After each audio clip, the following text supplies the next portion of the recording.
Welcome back to Tying That Guy. I got one fucking line and I almost forgot it. Okay. I got one job on this thing. Welcome back. I'm used to you forgetting your lines. So this is I don't think I've ever nothing done new for me. I don't think I've ever done the don't condescend down to me. I'll fucking kill you. Sit down and have an egg roll, man. I'm Wes Chatham. This is my good buddy Timothy Franck, and we are excited today to bring you. What are we bringing them today? Well, in our ongoing series about romance, because we wanted to prove that we're not just horror and action guys. We have feel. We have some feels. We have heart. We're doing more romance. So today's story is probably one of the greatest romances ever written, penned by the maestro Quentin Tarantino. Yeah, True Romance, and directed by Tony Scott back when Tony Scott was still awesome. Back with Tony Scott, I miss Tony Scott. Yeah. Apparently, and I just learned this recently. I was an unabashed Tony Scott fan. I love I love Top Gun. We talk about it on this. I love Man on Fire is one of my favorite movies. I loved Days of Thunder, but apparently, like back in the day, film geeks they looked down upon him. Did you know this? I think he got unfairly compared to his brother. Really? And they had they had very different directing styles. Yeah. They directed very different kinds of movies. Yeah. I mean, where Ridley he's an artist with the camera. Yeah. Tony was always he was quick cut action guy. That was always his thing, right? A popular filmmaker. Yeah. Yeah. And I guess if your brother does Blade Runner and fucking Alien, what are you gonna do? I mean that kind of yeah, you're kind of fucked. It'd be like if my brother was Stephen King. Yeah. You'd be like, exactly. You're okay. But you're no Steve. How did you first see and hear about this movie? Okay, so this is not one I saw at the theater. Unfortunately, I wish I had. A friend of mine, Greg, was a huge Quentin Tarantino fan before it was cool to be a Quentin Tarantino fan. When Reservoir Dogs came out, this guy was super into Quentin Tarantino after Reservoir Dogs, and would follow all of his stuff and talk about him all the time. And at some point, he said, "Oh, he wrote some movies that he didn't direct. Have you seen those?" And I was like, "No, I don't even know what you're talking about." And he brought up True Romance, which I had never seen because, forgive me if you're a Christian Slater fan, I was never a big Christian Slater fan. So when he was the star, I didn't really care about that. Joseph is so pissed off right now. Joseph is so pissed right now. He has a Christian Slater poster I have grown to respect Christian Slater. At the time, though, when I was like a younger guy, I didn't really like him.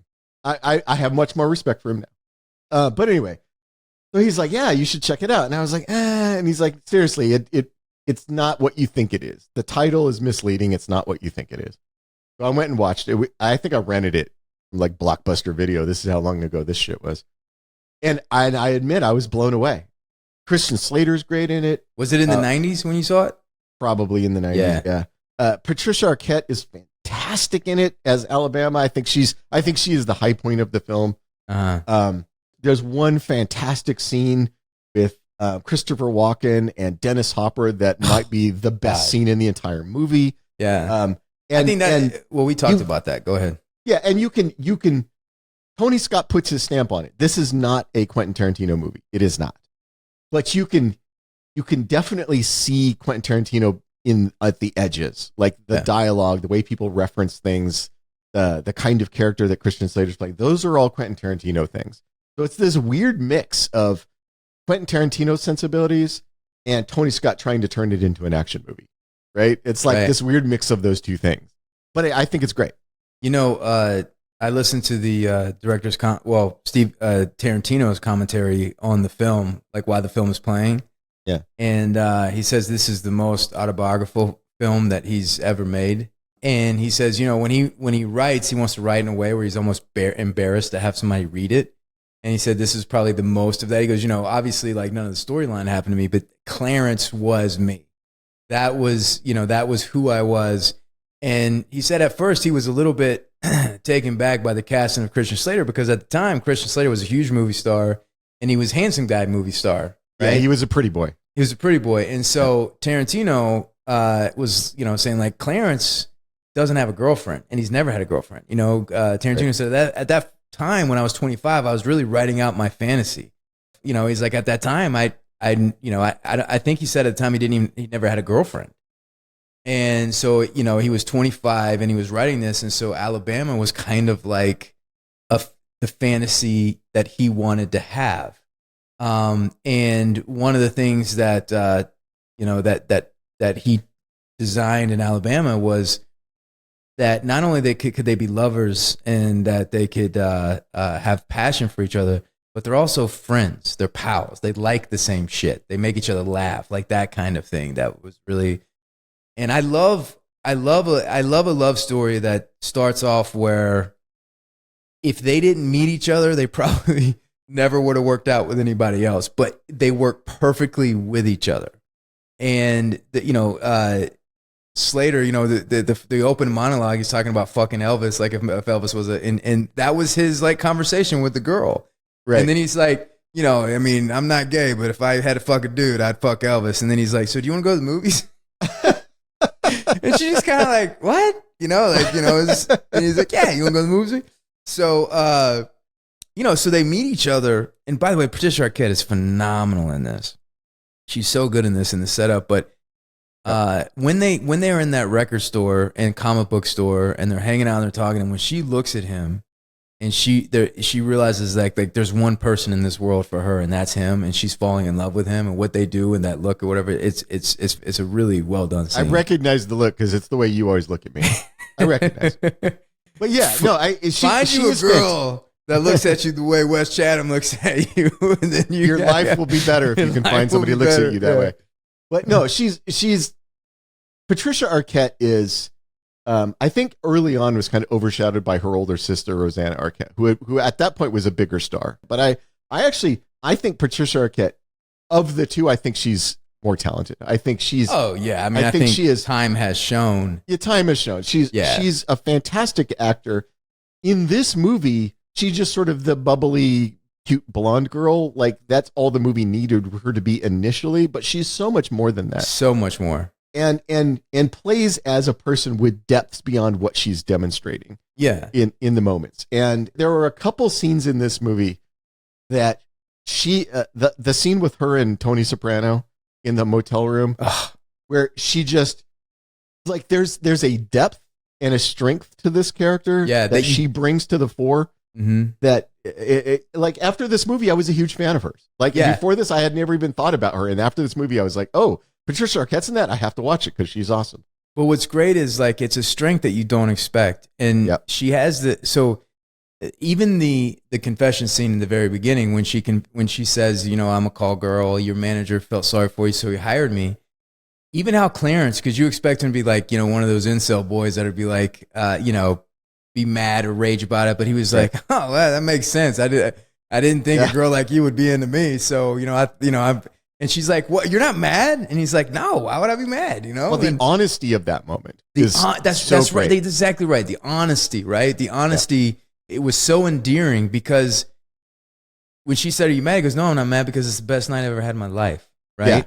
Yeah. And then she she kind of goes on this rant, which is hilarious. I've only been a call girl for 4 days, and you're my fourth client or whatever. And she says, when I'm committed to somebody, I'm all in.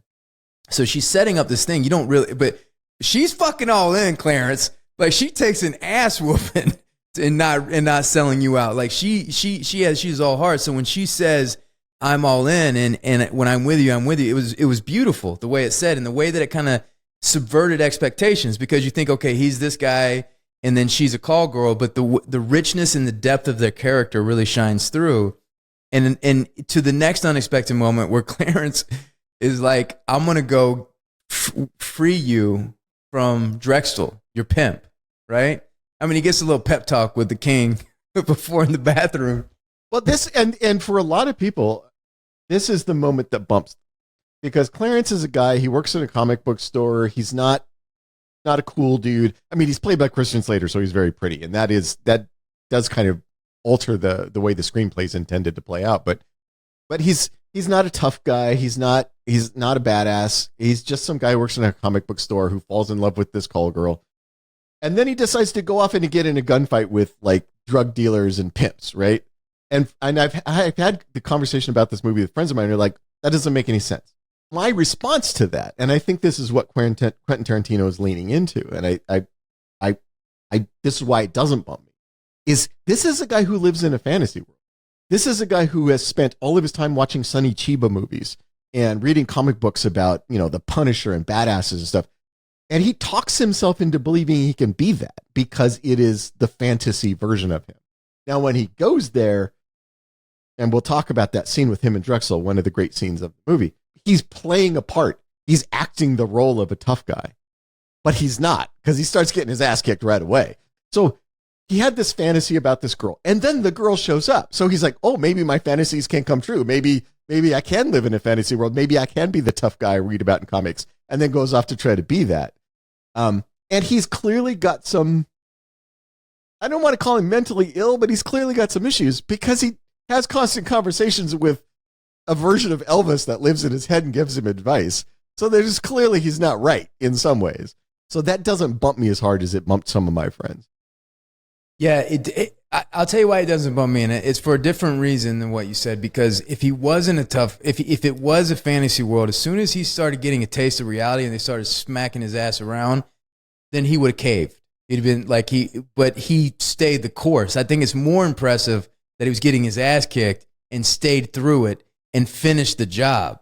And what I think is great with this script and great in this movie and what Tarantino does is like, you never really know who somebody is until they're in that position. There's just situations that people have been in where you like don't expect it. And he says to her in the thing, he's like, I've always been good in situations like this. And so I think that there's something in him, because in the movie, he's not John Wick. He just has balls. No. He just has balls. And Yep. he has courage. And it fucking like when what I loved about it is how unexpected it was. So he shows up and he gives him that envelope and you're feeling bad for him. You're like, oh fuck, man, this is thing. And he kills them all, and you're like, fuck yeah, man. And you did not expect that. You didn't expect him to do that. There's also some degree of wish fulfillment here for Quentin Tarantino. Like he says Clarence is him. I think most guys grow up wanting to believe that if they were put in that situation, they would suddenly transform into a badass. Yeah. This is that. This is Quentin Tarantino thinking that if he was put in that situation, he would suddenly transform into a badass. That's a little unrealistic. As Mike Tyson has famously said, everybody's got a plan until they get punched in the face. And most people think they're a badass until they get punched a couple of times and then like, oh wait, no, I'm not actually a badass. This is the wish fulfillment version of that. Now, in the movie, it works for me because we do see Clarence staying calm, even when he's getting his ass kicked. We do see that he idolizes badasses, that he tries to emulate badasses, that he wants to be those guys. So, I mean, it doesn't throw me out that much. But does I get why some of my friends and I think this is something worth spending time on because I think this is one of the fascinating things about the movie.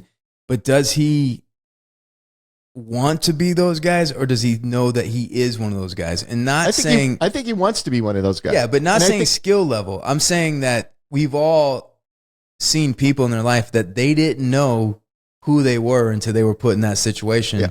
And you see it in him and you're like, where the fuck did that come from? And usually it's the ones that don't have to show it all the time.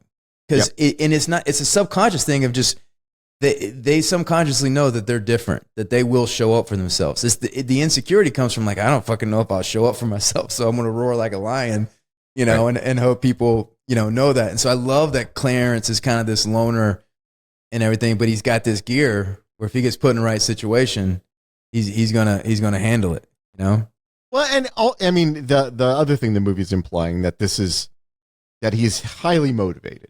You got a guy who, as he said, hasn't ever had a girlfriend, and suddenly now Patricia Arquette saying that she wants to marry him. Oh my God, too, and she's so hot. I mean, I'm just saying that, like, yeah, I would kill some motherfuckers over. He's already living in a fantasy. Yeah. Of his, right? Yeah. Yeah. This feels like adding 10% more to the fantasy. Yeah. It doesn't feel like 100%. He's already got 90% of the fantasy because he just went to a courthouse and got married to Patricia Arquette, right? Because the same thing happens with Patricia Arquette, where she is confronted by James Gandolfini, where you're like, oh shit, you know. But what you don't see is she's got a fucking tiger heart, you know? And it's realistic. She's not doing like, you know, she's not doing karate. Yeah, she's not doing karate. It's the size of her heart Yeah. and her toughness and the love that she has for her boyfriend. She loves him so much that she's going to fucking die before she tells him the drugs are under the thing. And then when he gets the drugs, she fucking with a damn corkscrew. Right. You know, and then the top of the thing, and it's like, and she's laughing in his fucking face, and she burnt. I mean, it's just great. It's great writing. It's great scene. So a quick recap of the story. So we got this guy, this nerd, who works in a comic book store. Nerds. Suddenly, this beautiful girl, played by Patricia Arquette, shows up, flirts with him. He asks her to go to the movies. She agrees to go. They wind up going to the movies together. They wind up, going back to his place. They have sex. She reveals that she's a call girl. She works for this guy named Drexel. And the reason I bring that up is because I want to talk about Drexel. So we get an early scene of Drexel, played by Gary Oldman, in a role that he just fucking disappears into, in the way that Gary Oldman can just disappear into things. I love how he calls him white boy. He goes, "It ain't white boy day." You know, like, yeah. all the time. Like, Gary Oldman. Yeah, you're a fucking British white dude, right? Yeah. So the reason I love this part so much is because I fucking knew this guy. When I was a kid in California, I mostly grew up in mostly Black and Hispanic neighborhoods, right? That was where we always lived when I was a kid. And they were mixed neighborhoods, so I wasn't the only white kid in the neighborhood, but there were fewer of us. And there was a couple of ways to do that. So like my version was I was friends with everybody. I wasn't trying to be anybody else. I was just, try to do it that way. Then there were the white dudes who were like, oh, the way I'm going to fit in is to pretend that I'm also a black guy. And Drexel makes me think of those guys I grew up with. They're like the white dude with like the dreads and talking all the slang and only listening to rap and like where they're like trying to fit in that way. And Drexel totally makes me think of those guys. So like I have this, like immediately when I saw him, like, oh, I know that dude. I grew up around that dude. So he's the guy who like is the whitest dude in the room, but calls other white guys white boy. Yeah. And he must think it's white boy day. Yeah. And like runs a whorehouse with his black friend. Yeah. That mostly seems to have black hookers. And it is like a super weird, hyper aggressive dude. Because the thing that was true with those guys, the guys that I grew up with who were trying to do that, is they always thought they had to be the most aggressive guy, right? Because they were trying to prove something. And Drexel seems like that guy. He's like the most aggressive guy in the room in every scene because he's trying to prove something. He's trying to prove he's the badass. He's trying to prove he belongs there. And we get an early scene of him and his partner meeting up with Samuel L. Jackson in a very minor role, but Samuel L. Jackson and another dude. Dude, the cast is insane. This cast is insane. Where they're doing this drug deal and Drexel murders all the guys that they're doing the deal with and takes the money and the drugs, right? And that's where we start off the movie. So we know Drexel. We know that he's got this suitcase full of cocaine, like hundreds of thousands of dollars worth of cocaine in this suitcase. And so we've seen it. So when Clarence goes, he agrees he's going to get Patricia Arquette out of her having to be a hooker. He's going to go to where she was staying and she's going to get her clothes and stuff. He's going to get her things for her. And this is going to be his big romantic gesture, right? That he's going to do this for her and save her from this life. So he goes there, and who's there but Drexel, right? The guy we've already seen murder a bunch of people in an earlier scene. Sit down, scene. have an egg roll. And we get one of the best scenes in the entire movie. And this is classic Quentin Tarantino. The best scenes in the movie will be a conversation between two people. Yeah. The conversation between Dennis Hopper and Christopher Walken. Because there's a lot of best scenes in this movie. There's incredible and the scenes scene between Drexel and Clarence. Just the two of them talking about, and it's the who's the bigger badass scene between the two of them. Drexel knows who he is. Drexel is a murderer. We have seen him murder people. Yeah. He knows who he is. He is not scared at all of this, of white boy coming in and making threats. And Clarence is trying to play out the tough guy from the stories he enjoys. He's playing out the tough guy from like the movies he loves and the comics he loves. And, we know that he's trying to emulate those guys in this moment, which leads to the scene that Wes keeps referencing is is Drexel sort of deconstructs Clarence and saying, like, if you had sat down, because he offers him food. He's like, we got all this Chinese food we ordered. Here? You should have some. If you had sat down and eaten some of the food, like if you just grabbed an egg roll and started munching down, then I would think, oh, maybe this guy's a badass. Yeah. Because he's acting like he doesn't have a fuck. He doesn't give a fuck. And maybe he doesn't.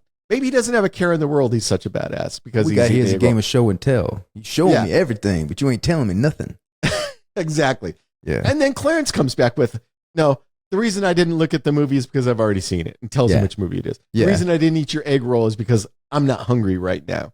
And like, there's just this back and forth between the two of them. It's fantastic. And he gives him an envelope and says, this is what you're going to get, not a penny more. And it's fucking empty. It's empty. It's an empty envelope, which I'm sure that when Clarence put that envelope together, he thought, this is so badass. Oh, yeah, he's going to open this envelope. He's going to see there's nothing in there. It's going to be like, you know, it's Clarence's version of the scene from Godfather 2. When the Nevada senator tries to strong arm Michael Corleone. Yeah. He goes, here's my counteroffer, Senator. Nothing. Yeah. And you're going to pay for my thing. And just, and it's Clarence trying to do that. Right. It's Clarence trying to do that moment. Right. Yeah. So he kills him. He thinks he gets his ass kicked a little bit first. He does. He gets his ass kicked. I think it's more impressive that he got his ass kicked and he stayed on task and he finished the job. He shows up, sits down with burgers, and she's like, what happened? He goes, I killed him.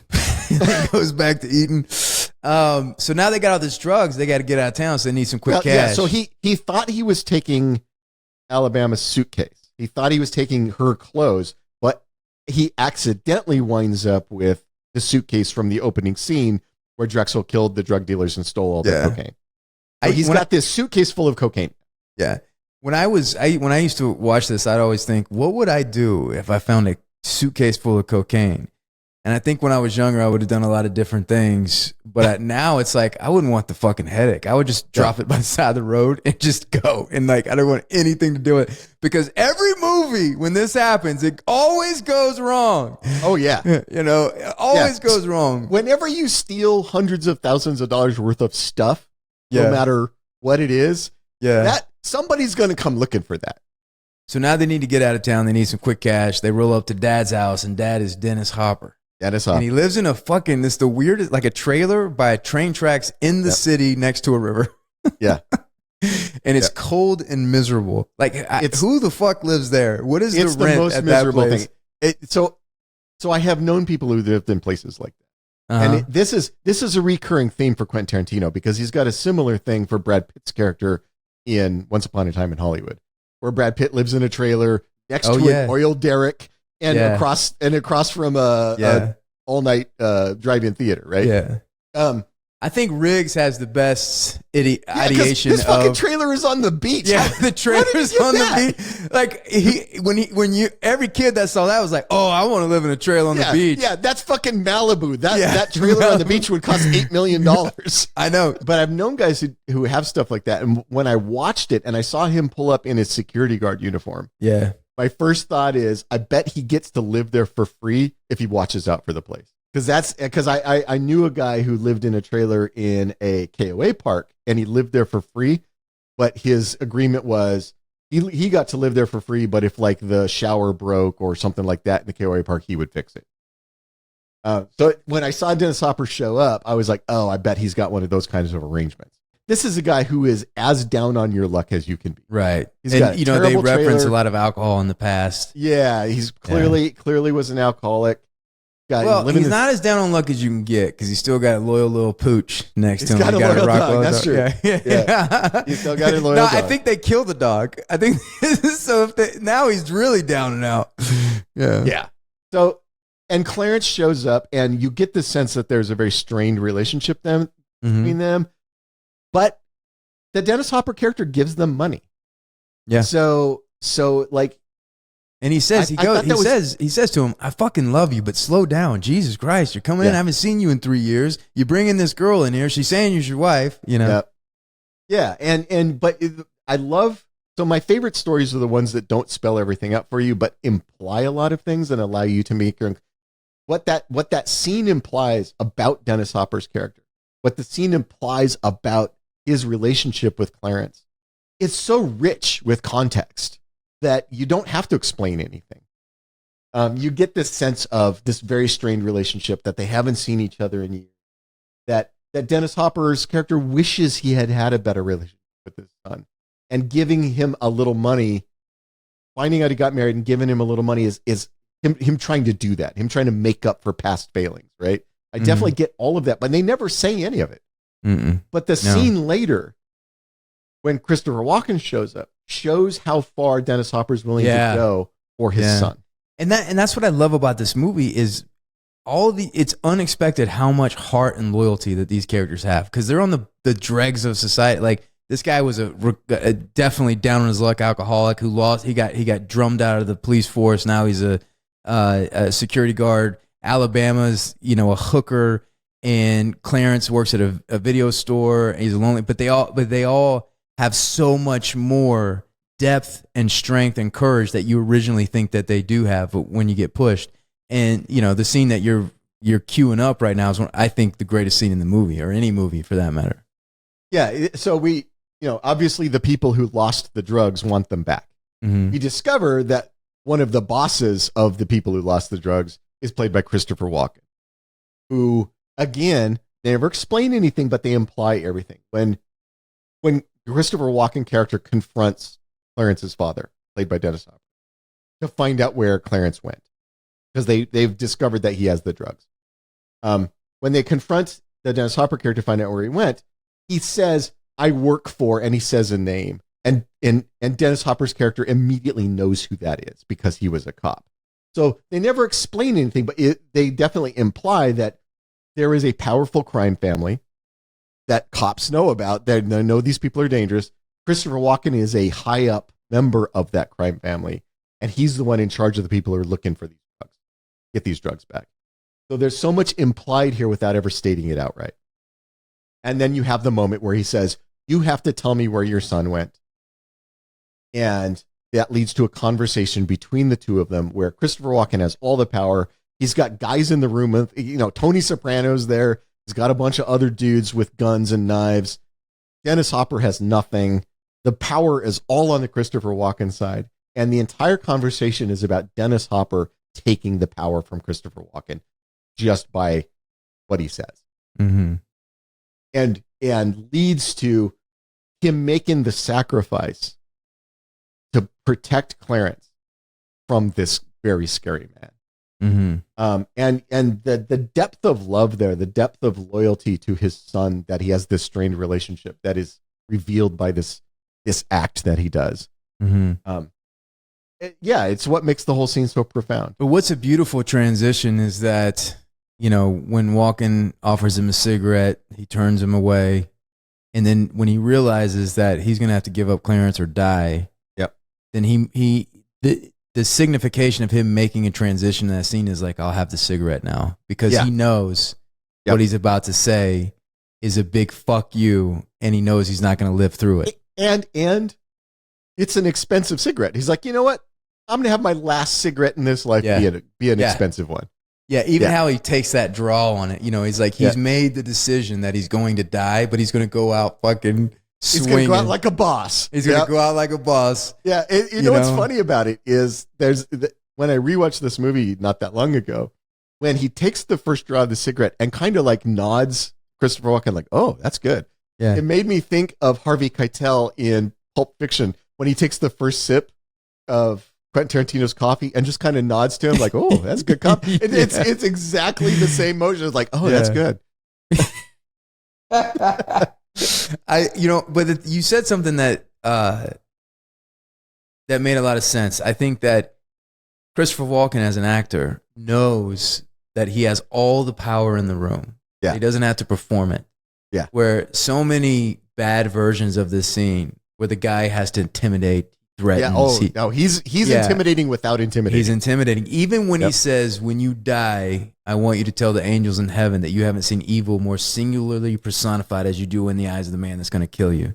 Yep. He says it as if it's a conversation piece. Yeah. It's not he's like smiling while he says it. Yeah. It's not like I'm intimidating you now. He's just like, you know, that's of minor importance, what's a major fucking importance is if I believe you. Yes. You know? Yeah. Like, it is beautifully done because he understands that he's the most powerful one in the room. Yep. He knows that he's been through this game many times, that he's gonna lie and then he's not gonna lie, and you know all these things. You know Sicilians are great liars. You know, and so he goes through that whole thing. And it's played to perfection. And Dennis Hopper's even when he punches him, it's underplayed.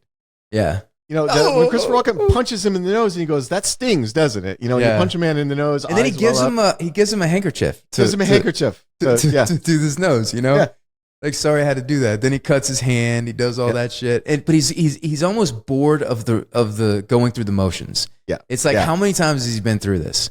Yes. Okay, I start how many with the times punch. has he been in that room? I start with the punch, cut the hands, and it just escalates. But the only time he's engaged is when Dennis Hopper does that speech, and he's never heard that before. He's never been challenged like that. He's never been challenged like that. You've never been challenged, and that's what he says. He goes, I haven't killed anybody since 1984, so obviously he got to him. He got to him. No, and that is exactly what that line is telling you. And now, as a warning to our viewers, this scene, it's a fantastic scene. It is racist as fuck. Yeah, it's super racist. And it is Dennis Hopper playing on the racism of Christopher Walken, knowing that he will dislike being compared to a black man, that he will dislike being told that he has any black ancestry to him. He knows that about him. He knows that he's exploiting the one flaw. He's exploiting the racism that he knows the Christopher Walken character will definitely have. And so he does this whole scene, this whole monologue about when the Moors, we're not going to do the whole monologue. But when the Moors conquer Sicily and what that means about Sicilians, that he knows is going to play to the Sicilian characters' sense of themselves and their racism and their sense of their own superiority, and ends with and knows exactly what's going to happen. Yeah, the Dennis Hopper character has no illusions about where this is going and how it's going to end. But in some way, it gets him an exit faster. It gets him an exit faster. Torture him. So that's exactly right. He's like, if I punch this motherfucker in the face, based off the flaw that I can exploit.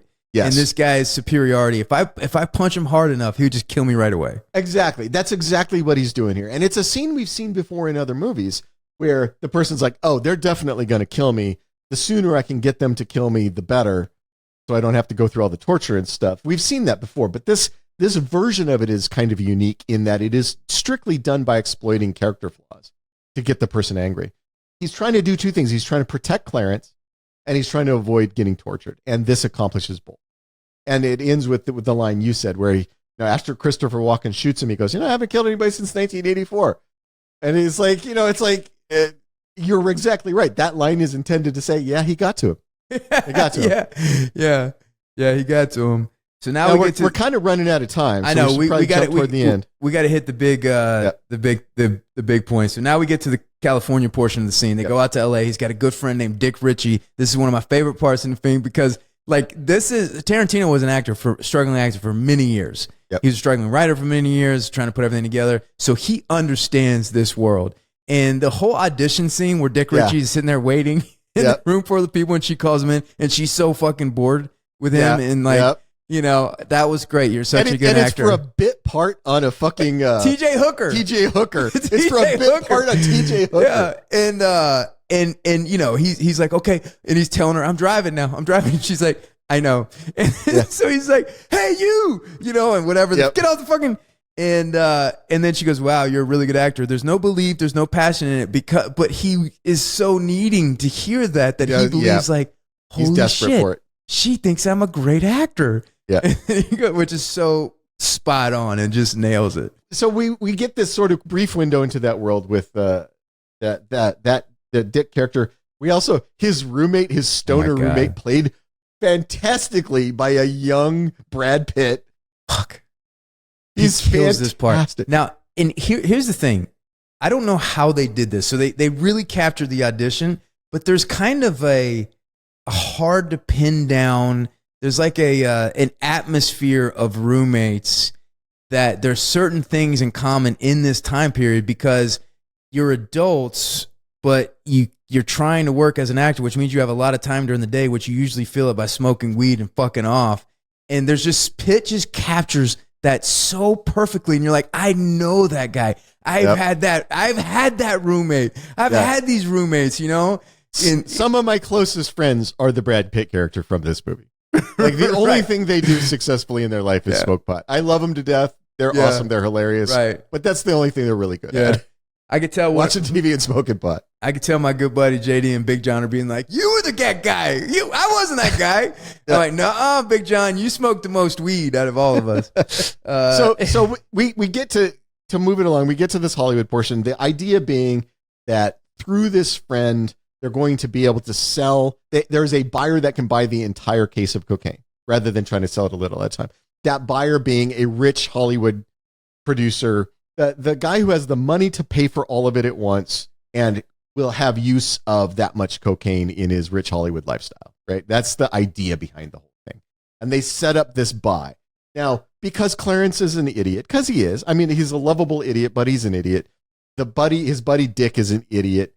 The guy from Perfect Strangers, Balky from Perfect Strangers, good in this. Is an idiot. Everybody's an idiot. So, of course, the obvious thing happens, which is, everybody knows when the buy's going down. The FBI knows when the buy's going down. The cops know. The fucking mob knows. Like it is the most obvious thing that's ever happened because everybody involved is a fucking moron. Real quick though, we have to talk about the setup where they go on the roller coaster because they know they're gonna have to drop all that exposition. Right. So Tony Scott had the idea of being on a roller coaster because it won't be so boring. And it's it's a way to dramatize the exposition where there's no conflict. He's just telling them shit, right? Yeah. And it also makes sense within the concept that he thinks, oh, well, they won't be able to record this if we're on a roller coaster, right? Right. But what's also really interesting is that they break it down like you just broke it down so well. It's like, first of all, everybody, the motivation, number one, he's going to make money. But number two, he's going to be the guy with Coke at every party. And that meant a lot in Hollywood back then. There was a lot of currency like then. So he appealed to the big shotness of having all this Coke that they really buy into. It's that 80s version of Hollywood where everything is just mountains of cocaine. Yeah. And when Balky's on the phone, and I have to we don't need to get specific moments now, but this made me laugh the hardest when he misunderstands the producer and he goes, "Wait, you you want me to suck his dick?" He goes, no. Like, he goes, "Oh, okay, all right." And it's like, he was like, fuck, if the producer tells me to do it, I'm going to have to do it. I'm going to have to do it, yeah. Such a Hollywood moment. Yeah, but, and then way to fuck it up because he gets a little taste of the cocaine that he's going to bring back to the producer. But he fucking is like being big shot on the road in the Porsche on Mulholland Drive and gets pulled over and busted. So now all the law enforcement entities are involved. So law enforcement, because Balky's an idiot, so law enforcement knows about the buyer. You get the great scene with Tony Soprano and Patricia Arquette. Oh God! Where he comes and finds and trying to figure out where this buy is going to be, where the cocaine is. That ends with the two of them fighting. Now Tony Soprano is a gigantic man. He is a mountain of a man. And Patricia Arquette, I think she's like 5'4". She's not a big girl, right? So that the power differential here is obvious, and the movie plays into that. He just beats the shit out of her. She can't fight that. But as you said, she has so much heart, and she is so unwilling to lose, so unwilling to give him what he wants. Yeah, that we end up with her winning. But the mob finds out. But also, like, what makes these scenes so smart? And you talk about Ty. When I talk about fight consistency, everybody should watch True Romance because this is how it works. Because the only advantage that she has is that he involves lust in the fight. Yeah. Right? So that's how she starts getting her moments. That's how she flirts with him in a certain weird, perverse way. But he also underestimates her. He doesn't think she'll be able to do anything. Yeah. But we talk about great scenes in the land of great scenes. There's so many phenomenal scenes in this, but also all of these actors who later become movie stars in this movie, you see in their scenes why they became movie stars. And James Gandolfini is so good. We see his in greatness. This scene. You see his greatness. And what's great, when I watch scenes like this, I see the 10 other versions of people auditioning for this scene. And you see what he does, and like these are genius choices. They're just elevated. When he's rolling the cigarette, talking about now he just kills people to see their face change. Right. I mean, it's just beautiful. It's just really well done. Yeah, and so we get that scene. So now we know, at this point, we know that the cops know about the cocaine and where the buy is going down. We know the mob knows about the cocaine and where the buy is going down. They want it back. So you got a lot of different forces at work here. And we know that when they get there, we see that the producer has brought bodyguards with him who are both armed. So this is a classic Quentin Tarantino ending. We end with a bunch of guys in a hotel room, a mountain of cocaine, a bunch of money, and everybody in the room's got a fucking gun. So you got bodyguards with guns, you got cops with guns, you got mob guys showing up with guns. Even Clarence has got a gun. Clarence has got a gun. We know where this is going to go, and it goes there. It's just somebody makes a mistake. Somebody shoots. I think Balky's the first one to get shot, right? He should be the first one to get shot. And then because he's fucking like, so they're all standing up, and he's like, "Excuse me, can I go now?" Yeah. And then what's that actor's name? He's so good in this too. Everybody's so good in this. The producer? Yeah. What's his name? Yeah, very, very famous character actor. Saul Rubinek. Yeah, Rubinek. Yeah, Saul Rubinek. Saul Rubinek. Yep. He's good. He's great. Good. He was the writer he's been in so many things. He was the writer in Unforgiven. That's right. You mean like letters and such? You mean like letters and such? Yeah. Well, you know what? He's great in it too. But we build up to this huge final gunfight, and there's not much to say about it. Everybody shoots everybody. Everybody dies. It's a classic. You get to see Elvis. You get to see Val Kilmer's Elvis one more time. You get to see Val Kilmer's. We never see his face. You never see his face. But yeah, and what a great choice though. Because they shot that like a regular. They shot that like a regular scene. Yeah, but in the edit, Tony thought it'd be greater, and Val Kilmer was all for it. He was like, "I think that's amazing," and he was right. He was right. That is a much better way to do it. I like you, Clarence. The last thing I want to talk about before we head out, is the two endings. Yeah. So there were two endings to this. The Quentin Tarantino ending is different from the ending Tony Scott chose to go with. And I was curious if you have a preference, which one you like better. Well, I'll say this, and this is going to be kind of a long answer, which I would try to make quick because we don't have much time. But Tarantino, when he wrote this script, 2 scripts came out of this. And he was writing Natural Born Killers came out of this at the same time, because what happened was the tone was like shifting back and forth, right? So what ended up happening was he ended up branching, 2 stories branched off this. So he really wrote 2 scripts in one time, because the Natural Born Killers is like a cousin of this script. So because we have Natural Born Killers and we have that expression, this movie's kind of nice that it had the happy ending at the end.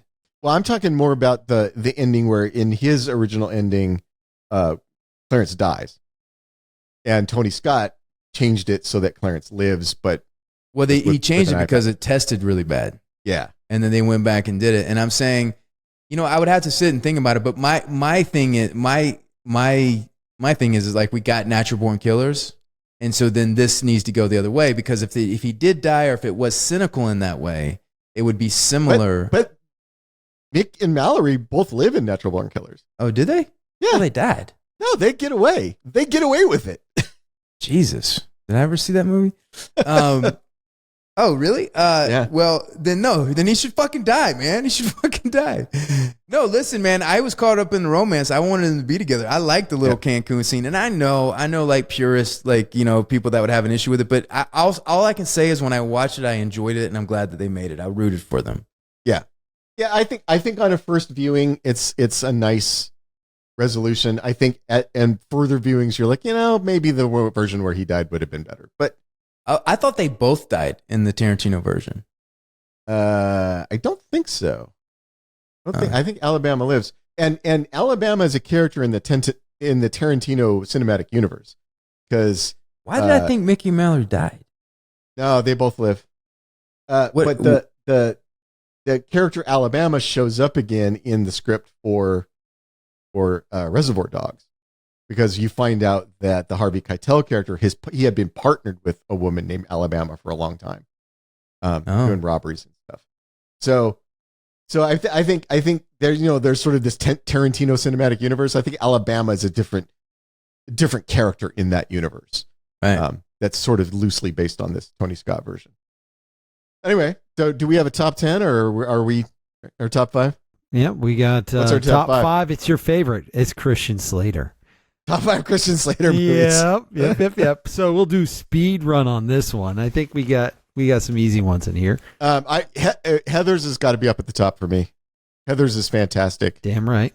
Let's see what else. I Name like of the Rose. I really like it. And True Romance is, I think, is number so one. I think True Romance is number 1. Yeah. Heather's number 2. I'm an unabashed Young Guns 2 fan, and I like him in it. I love Young Guns 2. Wake up in the morning and I raise my weary head. Got an old coat for a pillow, and the earth was last night's bed. I don't know. Okay. How about Pump Up the Volume? I was not a Pump Up the Volume go fan. fuck yourself with that Pump Up the Volume. That movie's damn, terrible. it's like I said, Gleaming the Cube. I hated Fuck. I would take Gleaming Cube over Pump Up the Volume. Young Guns 2, I think we can put that in the top 5 because, he's fine in it. I know where I've been. Are you an Interview with the Vampire fan? I'm a Pitt fan. I'm a Cruise fan. Pitt is great. I didn't love the movie, though. Me either. Ooh, Legend of Billie Jean. I love that movie. Fair is fair. All right, so let's see what the patrons What had. did the patrons say?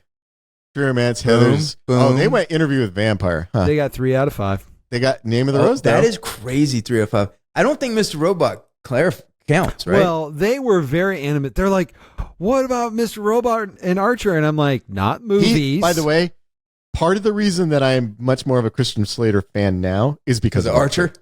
Yeah, where he plays the CIA guy who always wears the same T-shirt. Oh my god, I fucking love that character. Dude, I gotta watch Archer because just your stories about it make me laugh. I can't believe I haven't watched Archer yet. Archer is one of the funniest cartoons in the history of television. All right, guys, thank you for hanging out. This probably doesn't warrant a like and subscribe, but we're gonna keep trying. And one of these days, we're gonna get a podcast for like, hey, I feel like you should fucking like and subscribe. Every to that time one. you subscribe, we're mean to Joseph. So you want us to be more mean to Joseph? Give us the subscribes. That's pandering, Ty, because they all fucking hate Joseph. So. Say goodbye, Ty. Goodbye, Ty.